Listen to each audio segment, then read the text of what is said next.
So today I am at Treehouse again to see the Denzel Curry concert and to possibly interview him because, you know, I love interviewing.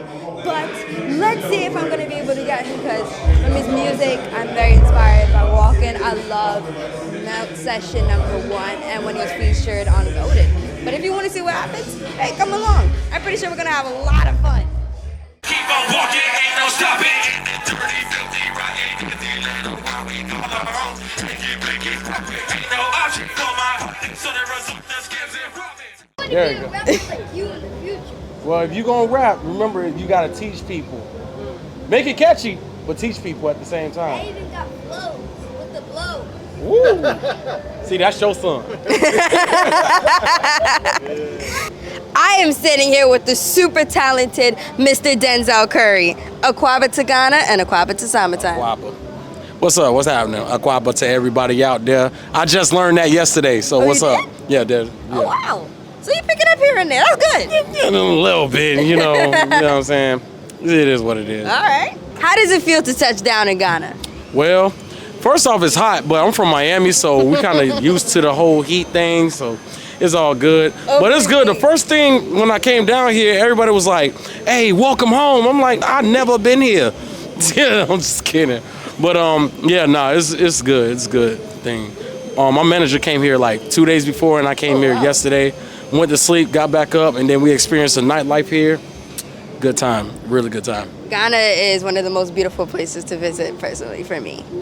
I mean, you live here, man. Yeah, so so- you live here. You got your mama, you got your dad. You live here, so Yeah. I get it. When they told me, you guys, hey, there's a girl that want to interview you, I was like, okay, come on, man. You know, you already getting a head start on your future with what you got going on. So, yeah, I want to be the first one of the first people to, you know, help you push that along, you know? Thank you. I appreciate that so much. Like, I don't know if you know, but I really appreciate that.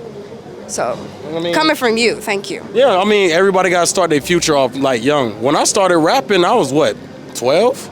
I was like 12 years old. That's good. Yeah, I mean, hey. Get a head start. I started then, but I was doing poetry before then. So Oh, wow. that's why I was like, all right, boom, then okay, I'm gonna start rapping. My friend taught me how to rap. And then I just kind of took it serious when I was in high school. You're not even in high school yet. I started rapping in middle school. Oh, wow. Yeah. So you got really far.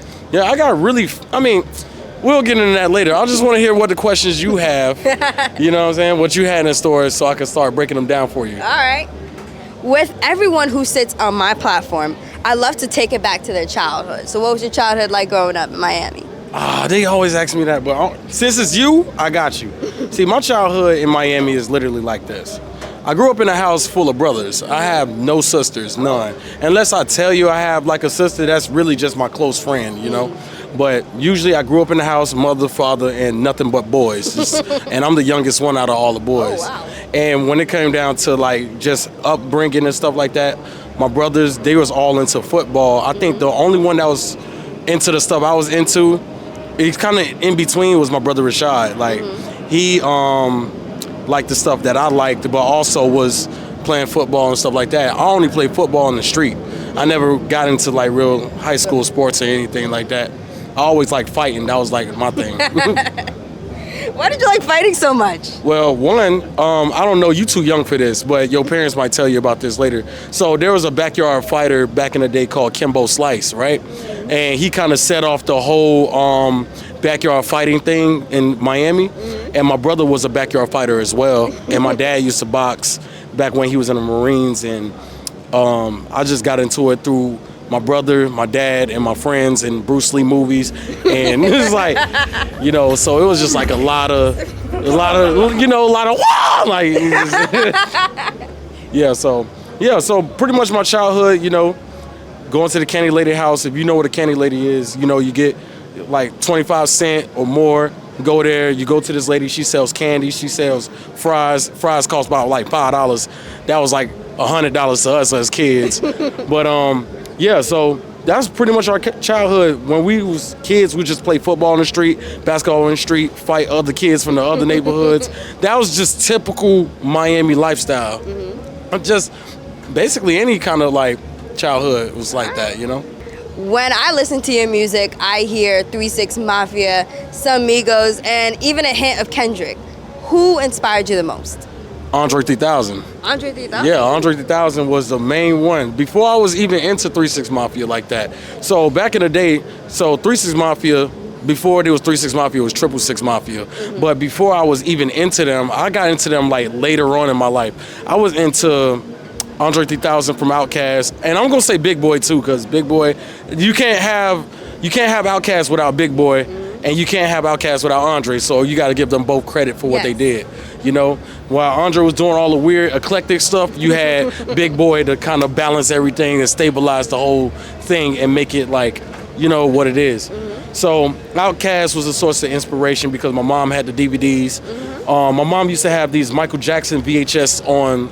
If you don't know what VHS is, but like, my friends actually talk about it. Well, like VCRs, you never know videotapes. Yeah, they talk about it all the time. See, back in the day, you used to collect videotapes, and then it became DVDs, then it became Blu-ray. Now we just got them on TV, you know? So my mom used to have videotapes of Michael Jackson, Outkast, Eric B. and Rakim, Kool Mo D, and we just used to watch those music videos on VHS because they would sell them at this place called Blockbuster, you know? So, and that's how I got, those are my earliest memories of the music that we was brought up on. But when it came down to influences like Andre, and the first rapper that ever made me think I could do it was Lupe Fiasco. I interviewed Lupe Fiasco. Oh, you did? Yeah, Hip Hop 50th. Oh, really? Yes. Oh my God. Okay. He is like one of my favorite rappers of all time. Man, I love Kick Push. Did you hear Food and Liquor? Food and Liquor. You gotta listen. The whole album. That was the first album I ever bought. I bought both his albums, Food and Liquor and The Cool. Those were the two best albums I ever heard growing up. The Cool is a really good album. Yes. It was dark, but it was a really good album. Yeah, I remember everybody thought I was weird for liking Lupe Fiasco's The Cool, because back in the day when I was in high school, when I was in middle school, everybody was into Wayne. Like Lil Wayne, everybody liked Dedication 1, Dedication 2, Carter 1, Carter 2, Carter 3. Your dad nodding because he know. That's what it was. So, but yeah, that's what everybody was into, but I was into Lupe Fiasco. So these was like the early guys, and then in high school, I got into Kid Cudi. Like, Kid Cudi was like big. My brother put me onto Kid Cudi. My brother was close to me in age. And yeah, those were like my early sources of inspiration before then. All right. Me and my family enjoyed watching you on Tiny Desk, especially when you performed Melt Session #1. That was beautiful. It sounded so sonically beautiful, even how the instruments were, and it was so inspiring.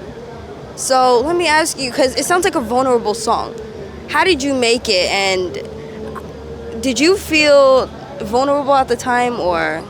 I mean, yeah, that's how I made the song, you know. And to be real with you, it was like written and I spit it over another beat. I can't tell you what the beat is, but for those that know, they know. But like when I wrote it to a whole nother beat, and then when I actually did the full track with me and Robert, I played it for him, and then Robert made an original beat for it. So we just took the beat that I used, and then we just made a beat over it, and then we had Bridget sing over it, and we made this at Electric Lady. So a lot of the stuff on Melt came from like inspiration for what they did at Electric Lady. So you got people like D'Angelo, Erykah Badu, Common, who else? You know, Slum Village, and these guys was known as the Soulquarians. They had the Roots and everything. So everything that inspired the record that I did for Melt My Eyes See a Future, I wanted to make that at Electric Lady. So that's when Melt Session 1 was like officially made. But when it came down to the lyrics, I was in a vulnerable state, to answer your question. I was like, I just remember just sitting down, just like writing the whole thing, not talking to nobody, just writing it. Then I went in later on that night to record it, and I didn't play it for nobody. I didn't want to play it for nobody because it was so revealing and it was so vulnerable. So I didn't play it for nobody until I felt comfortable with playing it for people, and that's what happened. All right. Lastly, I watched the video Walkin', and let me tell you, that was beautiful. Very inspirational. Me and my brothers love it, and especially the part where you start out with the old type of rap, the 90s rap, and then you go into the new one. I think that was smart. It was genius. Man, I remember the making of that. Like, so it's this producer, his name Kyle Banks. He signed to TDE, and if you know TDE, they did Kendrick Lamar, J-Rock, Absol, Schoolboy Q, Isaiah Rashad, SZA. So all them were all on TDE. And Kyle Banks, I remember me and him, we met at an Isaiah Rashad shoot for one of his songs. And then next thing you know, my manager hit me. He was like, hey, you want to work with Kyle Banks? And I was like, yeah, I met him before. Come on. So Kyle Banks comes to the studio. He was like, hey, yo, man, what's up? I'm like, I know you. It's like, I met you before. He was like, nah, because, you know, some people, they, you know, you meet them one time and they don't remember. I was like, no, I know you. I met you through Isaiah. So, you know what I'm saying? We don't need to do the introduction. And he was like, oh, yeah, bet then. So me and him both from the South. So when he played the beat, he skipped it. Like, he played me a whole bunch of beats. And I was like, this is cool. Oh, this is dope. This is cool. And then the sample came in for that one, and he just skipped it. And I'm like, and I was like, what was that? Go back. He went back to it, and he was like, nah, people wouldn't know what to do with this. I was like, nah, I know what to do with this. So the first half of Walkin', I wrote right there. I wrote the first half of Walkin' right there. Wow. And like all of it, spit it to him. And then I was like, hey, yo, I realized the tape when I was listening to it back and forth, because I played him Melt before it was completed. And he thought it was completed. He was like, what the hell you need me for? And I was like, yo, any of these songs could get replaced on Melt. So that's why we're here. That's why we're working. So when it came down to him working on it, I did the first half. I spit the first half. And I was like, yo, this needs a second half to it. Like, it just need to be turned up, because, you know, he from Texas. I'm from Florida. So we was like, man, we got to put our spin on it. Yeah, right. We got a lot of boom bap on this already, on Melt already. So we need to put something that's going to, like, turn things up, right? And then right when he said that, he put his headphones on and started working on the beat. So I'm thinking, finishing the verse up, I'm thinking, like, man, I wonder what this is going to sound like. So I was like, hey, man, what you got? He let me listen to it in the headphones, and the first reaction was like, hey, I don't know, I think that bass got to hit harder. He was like, no, you haven't heard it on the speakers yet. So I was like, okay, play it on the speakers. Man, it started thumping on the speakers, and I was like, oh, okay. And then that's when I came up with the second half. So the second half, the verse for the second half, the beat, the ending, everything was completed. That was beautiful. We made that whole song in one night, and then we left. Yeah. We made it in one night. It didn't even take that long. That was a beautiful song, though. Yeah, it did not take that long to make it. Plus, I was like, if you look at the video, because you guys watched the video, obviously. So a lot of that stuff was inspired by movies that your parents probably may know. So, like Good and the Bad and the Ugly, Fistful of Dollars, Few Dollars More, and The Mandalorian, which came from, you know, from Star Wars and everything. So all that was put into, I was like, man, it would be so dope if this was in the desert. So when we was finding people to direct the videos, so we got this guy, Adrian Villagomez, and he did all the videos for Melt. He did all of them, from Walkin' to X-Wing to Troubles to, what else he did? And Zatoichi. We filmed Walkin' and Zatoichi on a $100K budget, and we split the videos. It was like $500K to shoot over here. No, not 500K. 50K? 50K to shoot over here and 50K to shoot over here, right? So we did one in the jungle. Zatoichi was first. That was the first one we got done. And then we went to the desert in Peru, and that's where we shot everything. Wow. Yeah. We was like literally in the desert. So all that sand, that's not green screen, nothing. That is literally the desert. We're in there. And the crazy thing is, we was expecting it to be hot. It was cold. It was cold in the desert. The sun, there was like a huge overcast. There, we couldn't see the sun. Just because we couldn't see the sun was seeing us, because we was all peeling. Like, next thing you know, I'm like, bro, it wasn't even that hot, you know? But we was all peeling and everything. So the podium scene, everything, all that stuff, we would go out and be on these large sand dunes, and we'll go all the way down. Wow. Driving on a sand dune is probably the scariest and funnest thing you could possibly ever do, because you're walking and then you see these big sand dunes, man, and they're walking, and then the car is just going through them like this and stuff. Yo. So you be on a steep hill, and then you gotta turn the car off in order to go down. Jeez. So it was like so much stuff happening there too. Well, you lived your life to the fullest in that one. Hey man, I'm in Africa right now, so I guess I am. So, you know, but yeah, that's how Walkin' got made, and that's how the video got made. Now for Walkin', what I found super inspirational was that even when you were going up the hill and like the guys kept on shooting you, you're still different versions of you that kept on walking. You didn't stop. You kept on and you kept on and you kept on, and I find that that's very inspirational. So. I mean, everybody got to keep walking for something. You know what I'm saying? So why not? You know what I mean? That's the point of the whole thing, is to keep on going when you can't go. You know, even if you run and you like, man, I'm out of breath, man, you just walk, get them steps in. You know, and walking is just like a metaphor for everything. Yeah.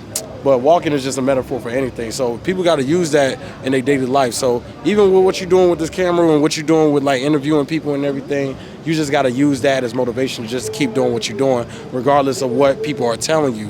You know what I'm saying? You may think that something's right in your heart, and then other people try to deter you because they can't see it. Yes. You know what I'm saying? So you got to keep going. Because even though they don't see it, you see it. God gave you that vision for you to see, not for them to see. That's not for them to see. They see it at the end of the tunnel. They don't see it at the very beginning. Only you can, you know? And that just goes with everybody who has a profession or has something that they want to do. And the reason why you have like the hill and you see me getting shot in my back and everybody, because people will literally try to stop you, even shoot you in your back when they see that you're excelling and going up the hill, because they gave up along the journey. That's why I kept walking. Yes. Certain people will pull you back. People will have a crab in a bucket mentality. And a lot of cities and a lot of places have that with people when they can't see it, you know, or they just like at a position where they feel like, oh man, I ain't make it, so why should you, you know?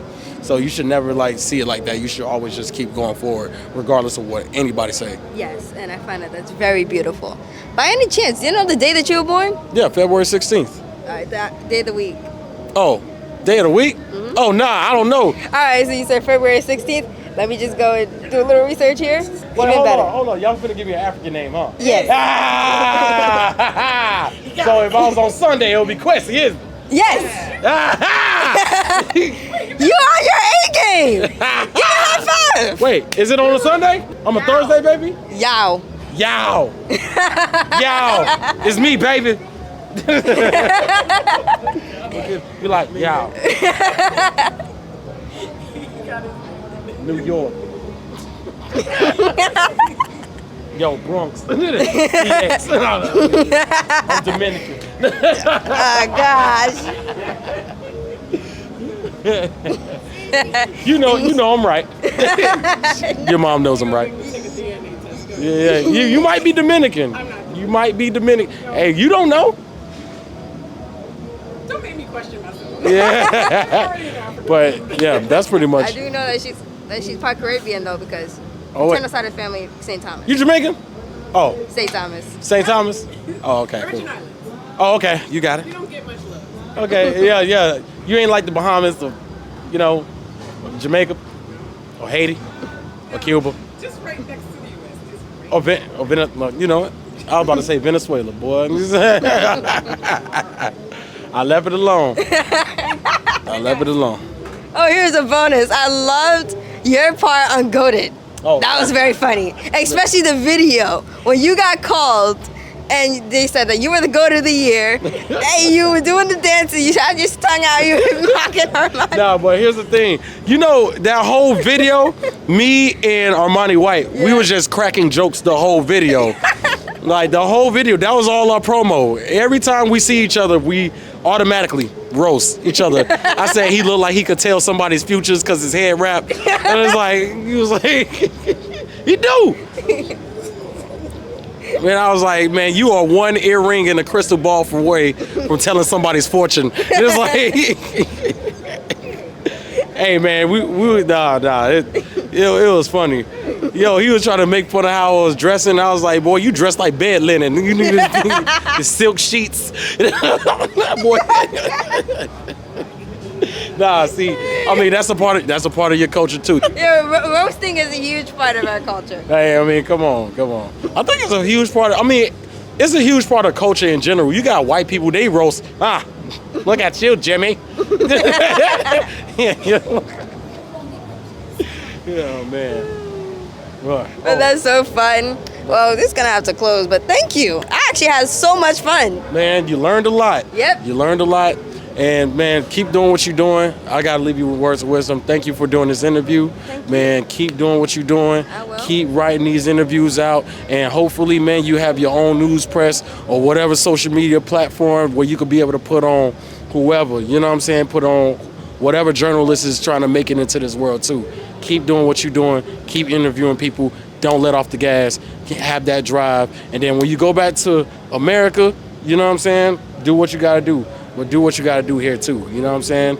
Do your best and have fun, man. You're still a kid. Yeah. Always have fun with what you do. Because if you don't have fun with what you do, then what you doing it for, man? Yeah, it doesn't make sense. Exactly. You know? So thank you. I like to shake your hand. Thank you. I like to shake the cameraman's hand. Hop over here. And you got your son. Oh, see? You stole your son down. I'm Denzel Curry, and this is Summer time. and we're in Ghana, and what we're about to do?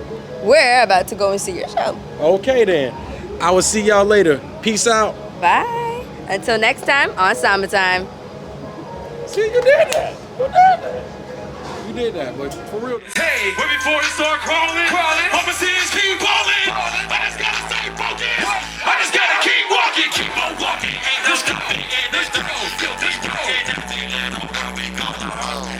Ain't no option for my heart. So the result that gives it profit. Take away stress, we got your copy. Blow it all out, it's all for cotton. Keep on walking, ain't no stopping. In the dirty, filthy, rotten, nigga, let on what we call our own. Take it, profit. Ain't no option for my heart. So the result that gives it profit. Take away stress, we got your copy. Blow it all out.